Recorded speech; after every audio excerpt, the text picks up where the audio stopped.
Hello, Lisa Richard here with Loving Energy Recharge. Welcome to the Inner Alchemy for July the 12th, bringing us through to the 18th. We are still feeling the energy of the full moon in the sign of Capricorn that happened around the 10th of July. And it's really interesting to note that Capricorn falls into what is known as the 10th house of career and your public image. So really putting that emphasis in the moon sign, which is what drives and motivates you towards those areas and aspects of your personality. Now, at the same time, we have our sun in the sign of Cancer, which is all about the home, the family, and really looking at some deep ancestral patterns. Now, when we look at the turning of the mandala wheel and get even deeper into these teachings, we are in what is known as the gate of expressed details. So the gate of expressed details is found for us up in the throat center.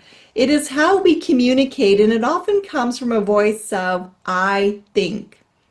When we're in the energy of I think, that is our clue that things are coming from our mind, which is based on our perception of the world around us.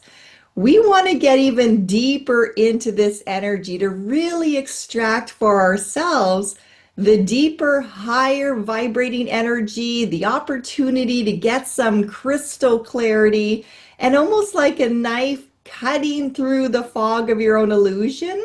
We're reaching here for the gift of precision. That is what's available to us through the teachings of human design and the gene keys, when we really break it down into its inner alchemy components. So with a laser focus on this energy and really kind of looking at our concepts of our own career, our public image, how that relates to the home and the family and ancestral patterns, we're looking at the shadow energy here of intellect.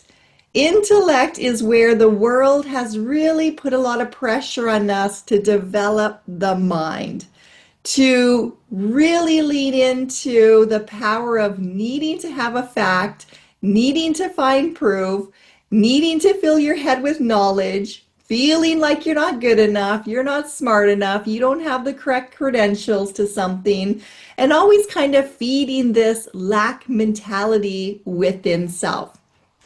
Here's the clue to that. When you were a little child, and you can look at children out in the world right now, just look at any children that is available to you. They naturally have an intelligence about them. Their eyes light up, they run, they play, they move their bodies, and they express themselves freely. Well, that's coming from that place of a higher divine intelligence. It's like that electricity that just kind of crackles in the air around us. Well, we all came into the world like that. And then we started to get into different structures, and we have a lot of emphasis put on developing the mental components of us, which then often overrid the wisdom within the body.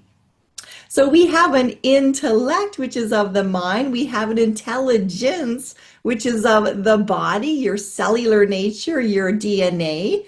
And we're really coming into a greater awareness of not becoming a slave to the mind, not having to be so tight in having to prove and having to find the facts, but really trusting that there are so many things that cannot be explained. And that is the magic of your intuition. If you are an empath, or you are really stepping into the different clairs, clairsentient, which is clear feeling, clear cognizant, clear knowing, there's so many different aspects to yourself that cannot be rationalized. It just is. What tends to get us to breathe? How does your fingernails grow? How does your hair grow? There's an intelligence that is working through the body. But we have been taught and conditioned that we must back it up, and we must have proof for that.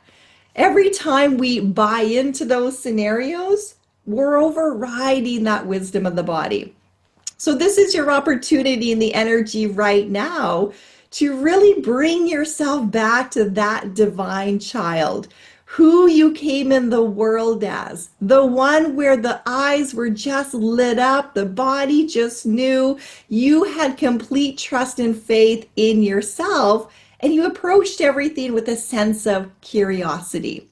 Well, the more we allow ourselves to move back into that direction and we let go of trying to fit into a world of shadows, but really trusting in your innate nature to be all that you are here to be and to really break past some of those limiting mindsets, where you're going to start to feel yourself in a greater expansion of opening up to the wisdom and the potential that is all around us, by learning and recognizing how many times you discount the wisdom of the body, you override the wisdom within your cells by feeding too much emphasis on what the mind is telling you to do.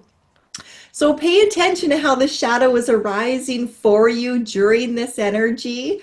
Really kind of come into that relationship of knowing that the moon is still really driving us and motivating us towards how are we showing up in the world as an image within our careers, and then asking yourself, is that coming from the highest expression of yourself? Is it coming from the wisdom within your body? Is it coming from an intuitive knowing? Or are you trying to feed into a world of shadows? So it is time to come home into the home of you, to really connect with your soul family. So knowing that you're breaking out of some of those ancestral patterns and you're starting to find new pockets of individuals that are resonating at your own vibrational frequency.